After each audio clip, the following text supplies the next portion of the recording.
Hello hi, welcome to my YouTube channel home science Darpan में आप सभी का वेलकम है। आई होप आप सभी बहुत बेहतर होंगे।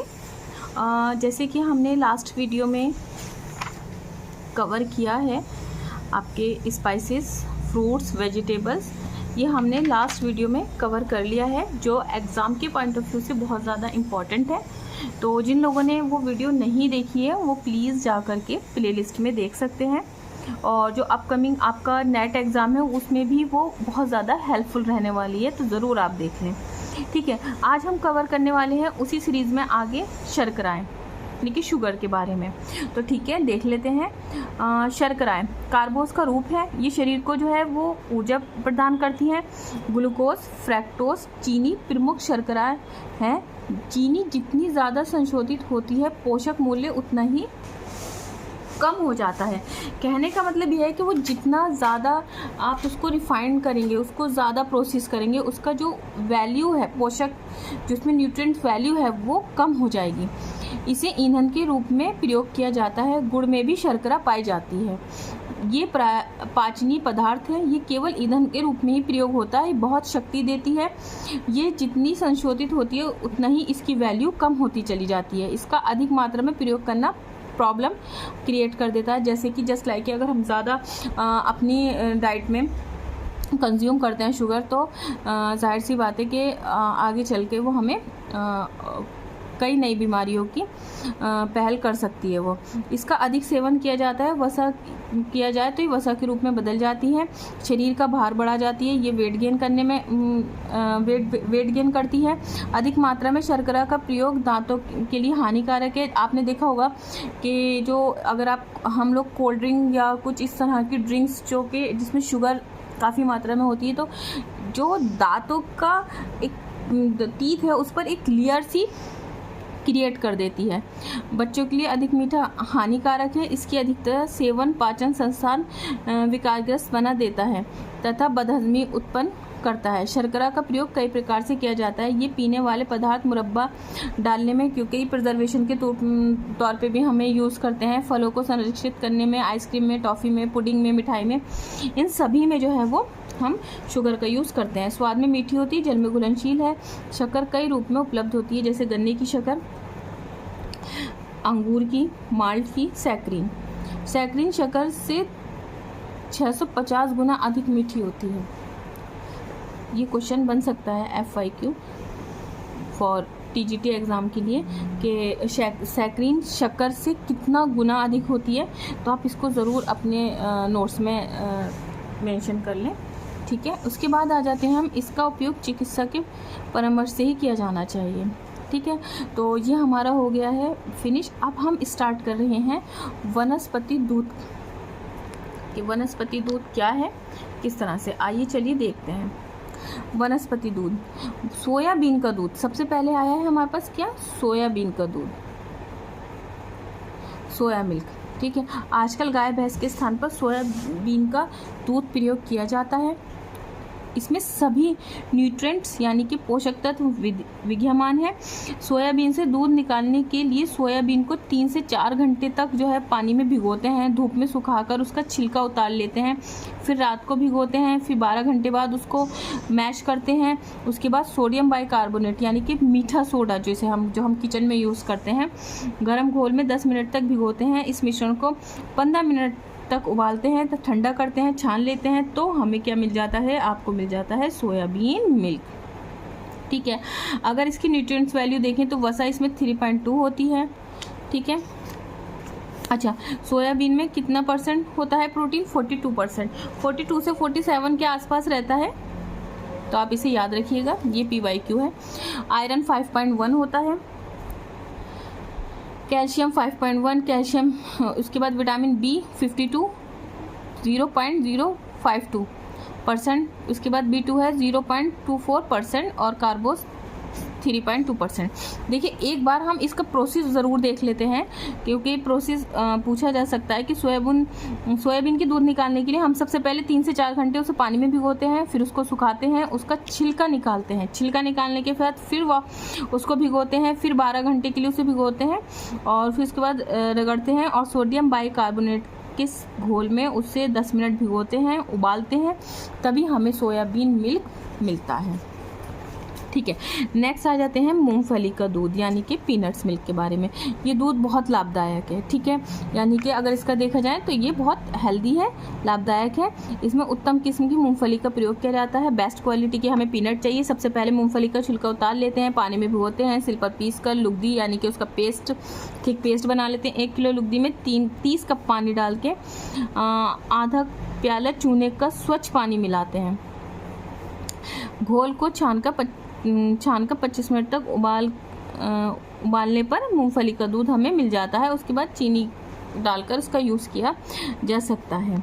आ जाता है वसा तथा तेल। अब हमारे पास मिल्क का हमारा ऑप्शन कंप्लीट हो चुका है, जिसमें हमने सोयाबीन मिल्क और मूंगफली मिल्क पढ़ लिया है। अब हम कर लेते हैं वसा तथा तेल। वसा तथा तेल वनस्पति और हमें प्राणिज दोनों से मिलता है। ठीक है, वसा ग्लिसरीन तथा चर्बीदार अम्ल का मिश्रण है। वसा में नाइट्रोजन तत्व विद्यमान नहीं होता है, प्रोटीन में ही होता है नाइट्रोजन। इसमें 3 रासायनिक तत्व कार्बोस, हाइड्रोजन और ऑक्सीजन पाए जाते हैं। वसा में कार्बोस की अपेक्षा संघनित ईंधन अधिक पाया जाता है। जैसे आपको पता है कि हमें कार्बोस से, कार्बोहाइड्रेट से या प्रोटीन से 4.2 कैलोरी ऊर्जा मिलती है, जबकि हमें इससे जो ऑयल हैं, जो आपके वसा है, हमें 9 किलो कैलोरी ऊर्जा मिलती है। उसके बाद आ जाते हैं हम वसा तथा तेल शरीर को ऊर्जा प्रदान करते हैं। कुछ पौधे जैसे नारियल, मूंगफली, सरसों में तेल एकत्रित रहता है जो भोज्य पदार्थ पकाने में यूज़ होता है। बादाम का तेल टॉनिक का कार्य करता है। तिलहन के दाने में भी वसा पाया जाता है। भारत में तेल भोज्य पदार्थों में प्रयुक्त किया जाता है। उनमें अधिकांश वनस्पति द्वारा ही मिलता है और एनिमल से हमें आपको घी, बटर जो है वो मिलता है। और वनस्पति तेल में ए और बी प्रोटीन तथा लोहा प्रदान करते हैं, मानव शरीर के लिए अत्यंत इम्पॉर्टेंट है। ठीक है, ये हमारे हो गए हैं अब आपके वसा तथा तेल। इसके बाद आ जाता है मिल्क। मिल्क एक अलग से अपना, यहाँ हमने मिल्क पढ़ा था वनस्पति दूध के लिए, वनस्पति दूध। ठीक है, यहाँ हम अलग से ही मिल्क पोषण पढ़ रहे हैं। दूध एक परम उपयोगी पेय पदार्थ है। इसमें भोजन के सभी पोषक तत्व प्रेजेंट रहते हैं। प्रोटीन, फैट, कार्बोस, जल, खनिज, विभिन्न प्रकार के विटामिन उचित मात्रा में पाए जाते हैं। नन्हे शिशुओं के लिए एकमात्र भोजन है। जाहिर सी बात है कि इन्फेंट के लिए तो ये एकमात्र भोजन ही है। इसी के आधार पर विकारों ने दूध पूर्ण भोजन की श्रेणी में, कंप्लीट फूड की श्रेणी में रखा है। विभिन्न स्रोतों से दूध की रचना में थोड़ा बहुत अंतर अवश्य पाया जाता है, परंतु मूलतः सभी प्रकार के दूध उपयुक्त सभी तत्व उपलब्ध होते हैं। माता के दूध के विश्लेषण से हमें ज्ञात होता है, इसमें ये मदर मिल्क के बारे में बात हो रही है। इसमें 1.5% प्रोटीन, 3.9% फैट, 7% कार्बोस, 88% जल, ये हमें मदर मिल्क के बारे में मिला है। देखिए एक बार फिर देख लेते हैं कि माता की दूध में देखिए यहाँ दे रखा है 50 आपको मिलता है प्रोटीन, उसके बाद में फैट, उसके बाद में शर्करा और लवण और विटामिन, जल, कैलोरी। इसके साथ ही विभिन्न प्रकार के विटामिन भी विद्यमान रहते हैं। जन्म के पश्चात सभी आवश्यकता माँ के दूध से ही पूरी की जाती है। माँ का दूध ही उसका स्वाभाविक भोजन है। जो बच्चे किसी विशेष कारण से माँ का दूध से वंचित रहते हैं, उनका स्वास्थ्य प्रायः ठीक नहीं रहता। इसमें हमें अपनी खाद्य की आवश्यकताओं की पूर्ति के लिए अनाज, दालें, फलों, तरकारियों का सहारा लेना पड़ता है, पर नन्हे शिशु जो है दूध के अतिरिक्त किसी अन्य पदार्थ की आवश्यकता नहीं होती है। तो ये स्पष्ट होता है कि माता का दूध बच्चों के लिए बहुत ज़्यादा इम्पॉर्टेंट है, क्योंकि उसमें सारी न्यूट्रिएंट्स वैल्यू उपलब्ध रहती है। इसी के आधार पर दूध को पूर्ण भोजन की श्रेणी में रखा गया है। ये तालिका यहाँ मौजूद है, आप इसका स्क्रीनशॉट ले सकते हैं। ठीक है, उसके बाद में आ जाता है दूध में लगभग 3.5% प्रोटीन रहता है। शीघ्र पचने वाला प्रोटीन कौन सा? केसिन। कैल्शियम, पोटेशियम, फास्फोरस, लवण भी होते हैं। ए और डी की मात्रा अधिक रहती है।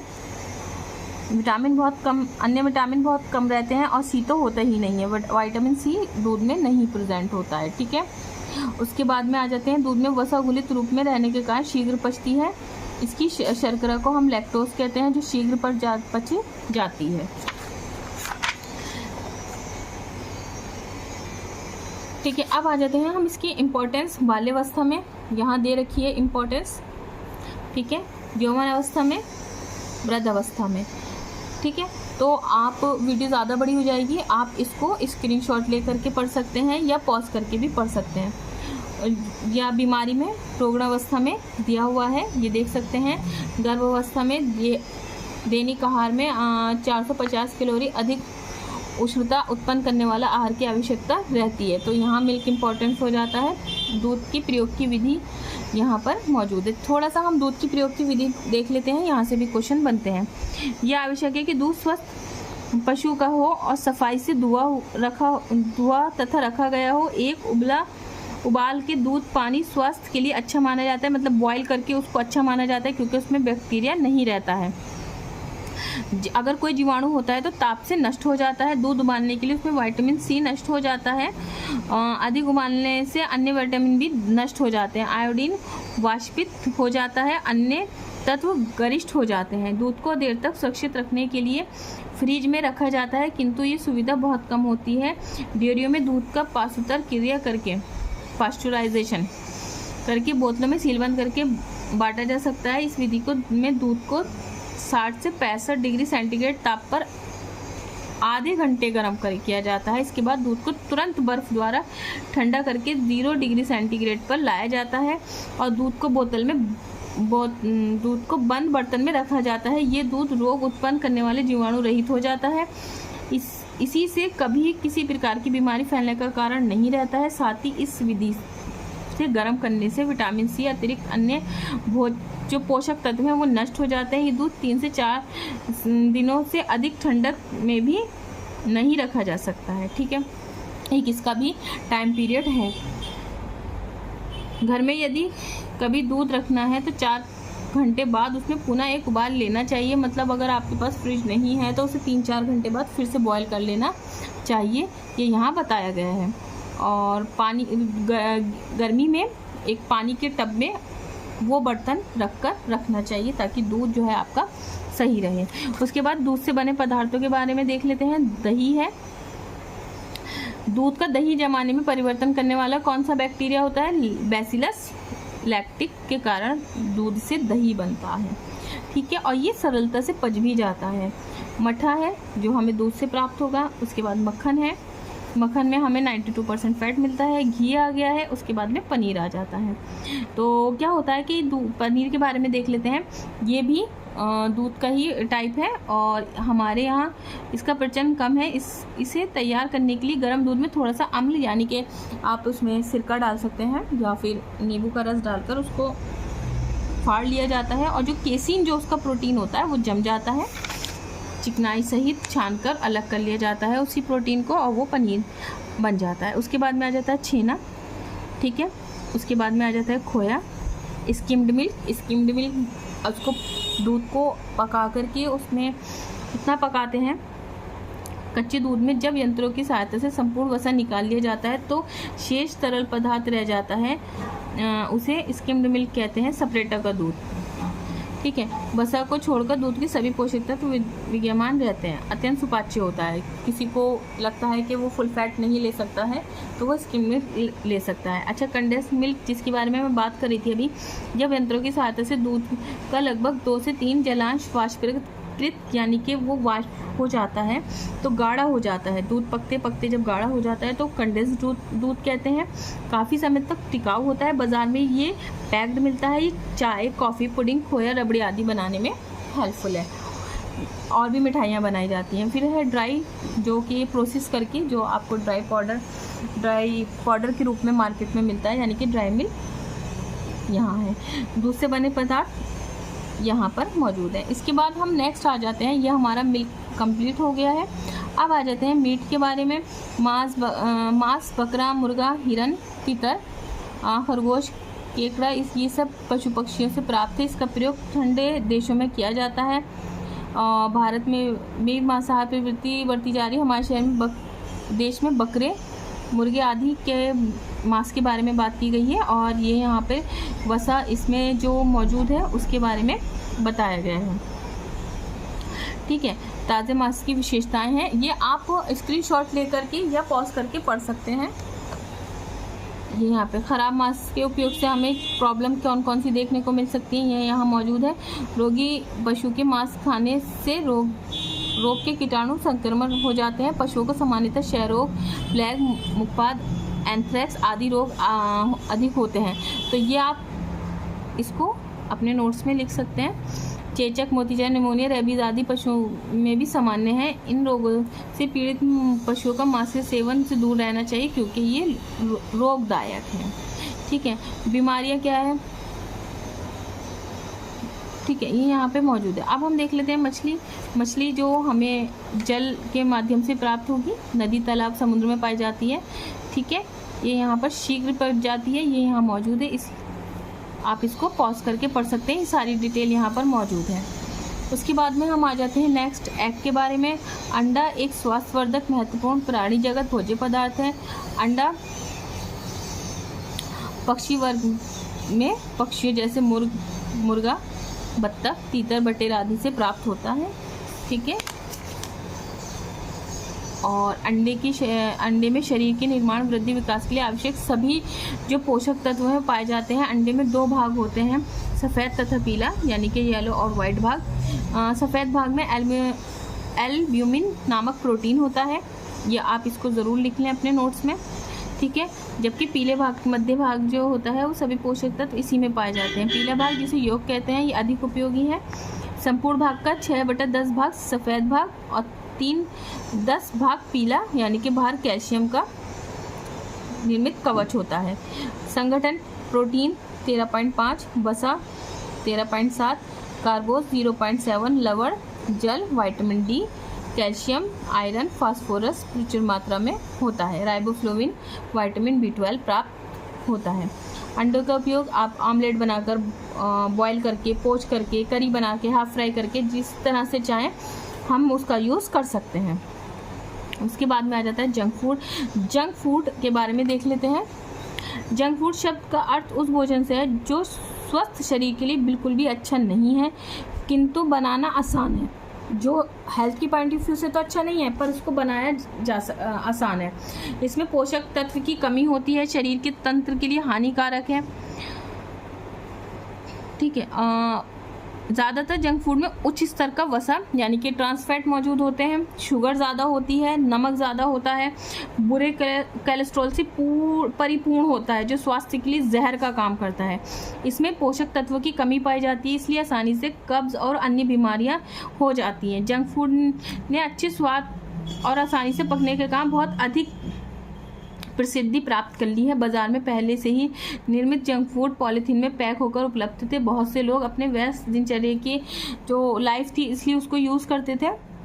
ठीक है, पूरे विश्व में जंक फूड का उपयोग दिन प्रतिदिन बढ़ता जा रहा है जो भविष्य के लिए बिल्कुल भी अच्छा नहीं है। सभी आयु वर्ग के लिए जंक फूड खाना पसंद करते हैं और आमतौर पर जब अपने परिवार के साथ कुछ विशेष समय जैसे जन्मदिन है, शादी की सालगिरह आदि पर जो है हम चुनते हैं। जो बाजार में उपलब्ध जंक फूड विभिन्न किस्में हैं जैसे cold drink, wafers, chips, noodles, burger, pizza, French fries, Chinese खाना, ये सब जंक फूड की श्रेणी में आता है। तो हाँ, इससे हानि क्या है, आपको थकान, अवसाद, देखिए यहाँ मौजूद है, थकान है, अवसाद है, एसिडिटी है, ब्लड शुगर है, क्योंकि जब हम इस तरह का खाते हैं, रिफाइंड शुगर खाते हैं, तो जो मेटाबॉलिक की जो प्रोसेस है ना वो स्लो हो जाती है। उसके बाद में मस्तिष्क और हृदय संबंधी बीमारियाँ, लीवर, डायबिटीज़, कैंसर, तो ये सब यहाँ पर मौजूद है। अच्छा, देख लेते हैं हम एक बार भोजन व ठोस, ये महत्वपूर्ण इंपॉर्टेंट पॉइंट है, इसको देख लेते हैं हम। भोजन व ठोस व तरल पदार्थ है जो शरीर में जाकर पाचन, पोषण, चयापचय के पश्चात शरीर को शक्ति प्रदान करता है, वृद्धि और विकास में हेल्प करता है और शारीरिक कार्यों को नियंत्रण करता है। ठीक है, शरीर के तापमान बनाए रखने के लिए श्वास संस्थान, रक्त प्रवाह, समस्त मांसपेशियों की क्रियाओं के लिए शरीर में गर्मी तथा शक्ति प्रदान जो करता है वो हमारा भोजन करता है। कार्बोहाइड्रेट कार्बन, हाइड्रोजन, ऑक्सीजन नामक 3 तत्वों के सहयोग से बना है। ठीक है, एक पूर्ण व्यक्ति को 400 ग्राम कार्बोस की आवश्यकता होती है। दूध, मक्खन, बादाम, अखरोट, मछली का तेल, जानवरों की चर्बी, वनस्पति घी आदि वसा के स्रोत है। जानवरों की चर्बी, घी और वनस्पति तेलों के स्रोत है। प्रोटीन प्रधानतः कार्बन, हाइड्रोजन, ऑक्सीजन, नाइट्रोजन तत्व सम्मिलित होते हैं। ठीक है। प्रोटीन के स्रोत दाल, मटर, चना, सेम, सोयाबीन, मेवे, दूध, अंडा, मांस आदि है। हमारे शरीर में 70% भाग जल का होता है। रुधिर में भी 80% जल होता है। ठीक है। तो ये हमने देख लिया है और आज हमारा ये चैप्टर फिनिश हो गया है। तो जिन्होंने पिछली वीडियो नहीं देखी है वो जा कर के ज़रूर देख लें, बहुत इंपॉर्टेंट चैप्टर है। और ये आप स्क्रीनशॉट ले करके इसके वेरी शॉर्ट ज़रूर पढ़ लें। देखिए यहाँ पर मौजूद है और इसमें कई क्वेश्चन ऐसे हैं जो हमारे PYQ मौजूद हैं एग्ज़ाम में। ठीक है। तो ये देखिए, आप देख सकते हैं, इसका स्क्रीनशॉट लेकर आप एक क्विक रिवीजन कर सकते हैं कि विटामिन डी किस में पाया जाता है। टमाटर में, आंवले में, सूर्य की किरणें में, ये उपयुक्त सभी में। तो सूर्य की किरणें में विटामिन डी हमें मिलता है, सनलाइट में। ठीक है। इसी तरह से जल में विलय विटामिन कौन से हैं, विटामिन सी की कमी से कौन सा रोग होता है, इस तरह के क्वेश्चन आप देख सकते हैं। तो देखिए आज हमारा ये चैप्टर फिनिश हो गया है। अब हम नेक्स्ट चैप्टर बैलेंस डाइट का है जो कि हम नेक्स्ट वीडियो में कवर करेंगे। तो please do like, subscribe my channel. Thank you so much.